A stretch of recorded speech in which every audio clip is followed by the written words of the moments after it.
Welcome to another edition of Who's Better Baseball, the podcast where we answer a simple question on each show. Who's better at baseball? I'm your host, Ryan Finkelstein, managing editor at justbaseball.com. Got one of our writers here, Harrison Bruns, who covers the Orioles for us, and a lot of good stuff throughout the season on this team. And when it comes to who's better, they're certainly better this year. Looking like the team from the second half last year, if not even better this season. When we kind of look at this roster, I think what you know about them is this young core of hitters that has kind of come together, and it's a great bullpen. The question has been the rotation. And I've had a theory that this team is an ace away. That's what I asked you to write about. When you look at the areas that we know about, like the offense and the bullpen, is there any question in your mind that this is a team that can not only make the playoffs, but make a deep run when they get there? I think so. I wrote a piece back when the season we were maybe 3 weeks in, and about how the Orioles really had their bullpen to thank for getting off to as hot of a start as they did. And they did. It was the bullpen was lights out. It's regressed a little. So they probably regressed back to the mean a bit. But this was at a point where Yenier Cano hadn't given up a hit yet, I don't think. And he'd thrown like 9 innings and hadn't given up a hit yet. And Felix Bautista looked like Felix Bautista, but then you had, Mike Baumann with a sub-3 ERA, Danny Coulombe with a sub-3 ERA, Brian Baker looked like he could be a closer on most teams, and like I said, they've regressed a little, but the bullpen is still very, very good, and I absolutely think could make a deep run in the postseason. And then the offense has been great, even with the loss of Cedric Mullins. I wasn't a big fan of the Aaron Hicks signing, but you know what? It's working. Oh yeah, no, he's raking, and so you know what? I can live with it. Yeah. And my apologies to Mike Elias for doubting him. Yeah, and you got Gunnar has been really hot since May, which we're gonna have you write about later this month as well. And of course, you got Adley, and it's such a fun team. But the question coming back to the offseason, we were always like, why didn't they grab some more pitching? Why didn't they sign? I mean, imagine now if they had Eovaldi, like, he was right there for the taking, and the Rangers swooped him up. There were so many different guys, Michael Wacha even. I mean, imagine they had him in this rotation. But they've gotten by kind of. How have they gotten by up to this point of the season where they got this good record without any, guy that you would call kind of a top flight, frontline starting pitcher? Yeah, it's been a lot of, one, the offense, and then two, I think that one thing this team has done really well is play team baseball. They complemented each other very nicely, and it feels like when they have starters who have rough outings, we talked about it. Dean Kramer has a ERA over 4.5, and he's got 7 wins. And so when he's having an off night and gets kind of lit up, the offense fights back, and they can win games 10-8. When a starter has a rough night, they can win games 3-1 when they get a really good outing from somebody like Tyler Wells, or even Kyle Gibson has been better than expected. And so they really can beat you a lot of ways. And we talked about how good the bullpen is, right? And so when you have a starter who goes 4 innings, gets kind of lit up, 5 earned in 4 innings, they can hand it over to a a competent bullpen where they've got guys who can come in and get outs and keep them in games when a starter gets hit really hard early. And then, like I said, they've got the firepower on offense to fight back, even without Cedric Mullins.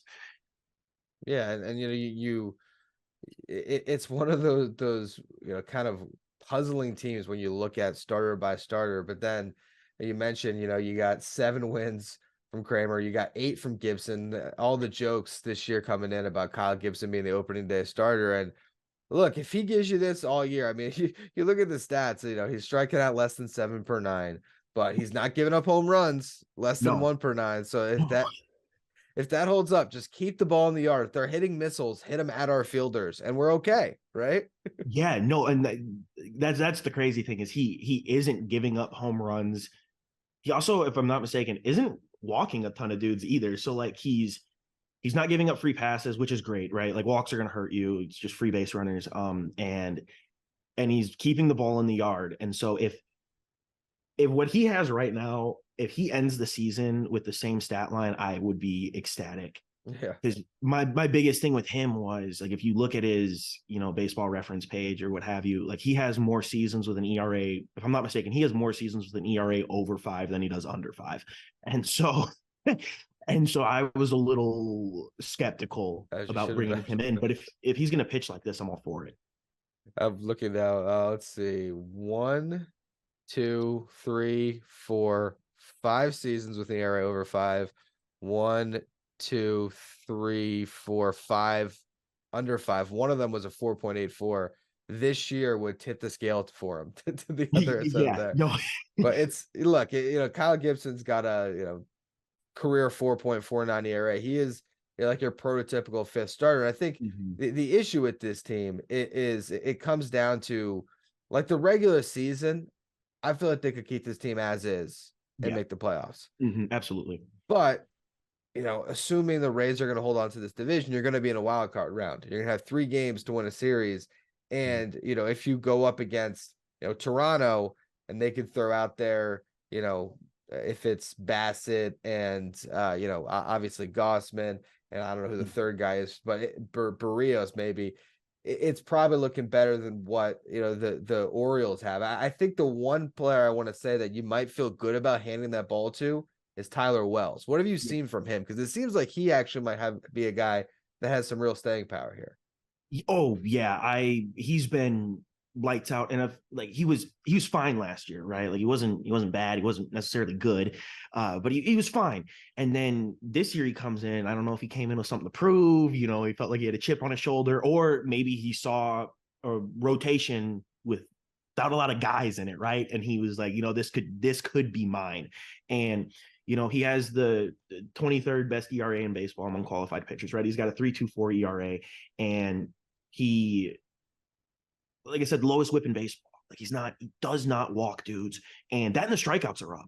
Yeah. Right. Like he wasn't striking out a lot of dudes last year. This year, the amount of starts I've seen where he goes 7 innings and K's 9, like he's doing that more often than not. And that's huge. And like, he is the one dude I would be comfortable handing the ball to, like game 1 of a playoff series, because when he is at his best, I think the Orioles can beat anybody in baseball when he's on. And lucky for them, he's been on almost every night this year. And they need every bit of it. And I think when you're looking at, the playoff rotation, I mean, the question is, if he's, the idea would be to push him to start game 2 or 3, ideally, is to find those other answers. So, on the roster before, I want to talk about some trade candidates in a minute here, but I think the big kind of elephant in the room, well, there's 2 of them. There's one, the guy you traded for, Cole Irvin, and the other one is the guy that I think this offseason we all expected, well, I guess he's going to be the ace, and that's G-Rod. Those 2 guys up and down AAA in the big leagues this year, can either of them in the second half kind of find their footing to the point where they would be one of the guys that would grab that ball? I really don't know, because with G-Rod, it is, and this is the most complicated thing with G-Rod, right, is you send him back to Norfolk, and obviously he has some things to work on, like, right, his starts in the majors showed that. But I just kind of question how much being in Norfolk is going to help. When he goes out, he's, in his first 2 starts, he looked great, right, back in Norfolk. And it's like, man, we call this kid up tomorrow, right? Yeah. But it's, he goes back to Norfolk and he's going to throw 6 innings, K like 9 dudes. Maybe he struggles with the walks again. And then, he's going to look at himself like 1 earned run. And it's like, oh man, that was a great start. Yeah. And for whatever reason, whatever he's doing isn't working in the majors. And so I hope that, he's got people in his ear, and people helping him to get to where he can be, and so with G-Rod, I think it really is a question of, I think it was mentioned on the Just Baseball show, right, is issues with tunneling, and really getting, his slider looks like a slider out of the hand, and they know when a fastball's coming, and his changeup looks like a changeup. and there's no real disguising of his pitches. And so if he can get past that, then I think he will find his way back into the rotation. The real question is like when. Yeah. And if Cole Irvin looks good, which like I said, I think 6 innings, 1 earned against the Royals the other day in his first start back. Like if he continues to look like that guy in Oakland where he's an ERA right around 4, throwing a lot of innings, which is great because the more rest that bullpen has, the better, right? The sharper they're going to be when they come out.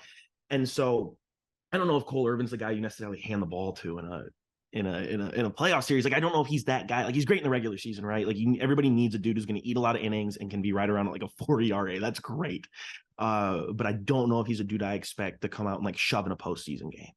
And that's the thing for me. It's like they have a lot of these guys, and to get through the regular season, honestly, that alone probably an accomplishment for the Orioles. Maybe for them this year, maybe it's let G-Rod develop.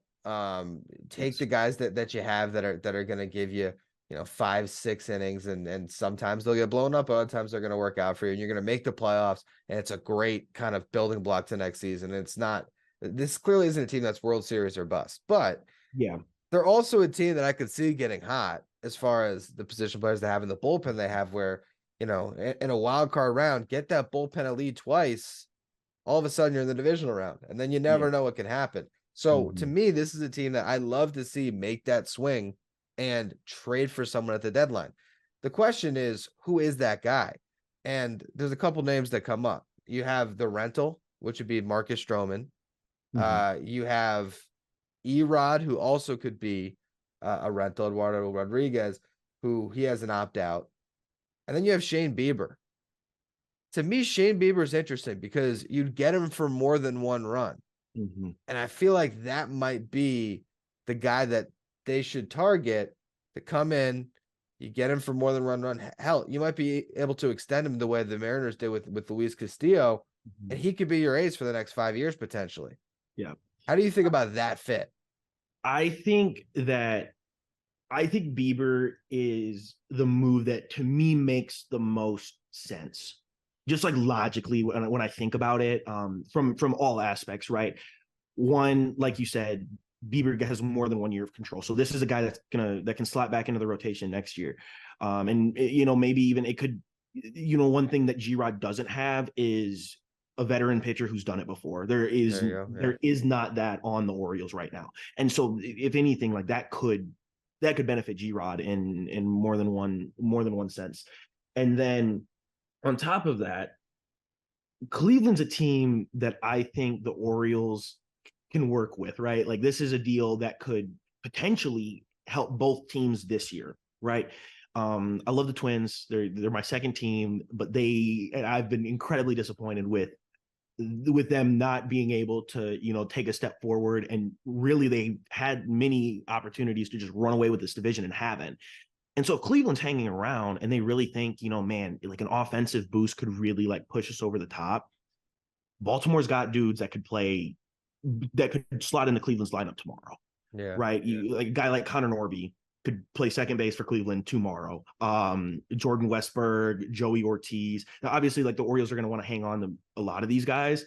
But even if they want outfield help, Hudson Haskins been raking in AAA. Like he's striking out a lot, but he's hitting the ball really hard, getting on base. And for a while, like he was playing better than Colton Cowser was for a while in Norfolk. And obviously, Cowser looks otherworldly right now, but like the Orioles have dudes in Norfolk that could play in Cleveland tomorrow and give them a boost offensively. And so if Cleveland feels confident in their pitching and they're like, man, we could maybe take this division without Shane Bieber and let the young guys, run out there and just run out a younger rotation, and they're really, hungry for some offense. It's a deal that could work both ways. And so I do think he's the guy that makes the most sense. It honestly is a great fit, and I think that's kind of interesting to think about the Guardians and where they are, where they could trade their ace. They have the pitching to absorb it, and I think that would actually be the type of package that they would want. I think I don't think that they want to trade Shane Bieber and get guys that are years and years away. If you have a couple guys you can plug right into the lineup for a team that is really struggling for offense, You're right. This is a move that could make sense for both teams. You know what? They might meet in the wild card round. That'd be the funniest part about it. So Yeah. all of a sudden it's Shane Bieber pitching against his former team going up against Tristan McKenzie. But I like that move a lot, and we'll see what the Orioles do here. They're a great story this season. They've found a way to so far be better than the Blue Jays and the Yankees, which I don't think any of us necessarily knew going in. And I think they're a move away. So hopefully they make that move, because in years past, this is a team. When's the last time that they like what did they do at the deadline last year? Because I guess were they in the mix last year at the deadline, or is that more after the deadline that they kind of took off? I'm trying to remember. I'm trying. I don't. They weren't really. They were kind of far off to the point where most people had kind of like discounted them. It was like, oh, like It was like an August team, right? Like a team that had like a great August. yeah, and it was. I mean, obviously, it was all sparked by like calling up Adley. They were Yeah. well below 500, and then they call Adley up, and they they were I think probably 10 or 15 games above 500 after calling up Adley. Yeah. Through the rest of the season, and so they really were a team that kind of came on late, but they were so far out of it from the beginning that I think it was just kind of like they're like they can't do that, and then obviously getting that hot after calling up Adley put them in the mix for a minute. Yeah. And look, we'll see this year. Now this is year 2 of Adley. You're your window to contend. This is the time to push some chips in and make a trade. We'll see if the Orioles do it. That's going to be all for this edition of Who's Better Baseball. Thank you to Harrison for joining me. Make sure you check out all the written content we got coming your way on the Orioles and all the other teams in baseball at justbaseball.com.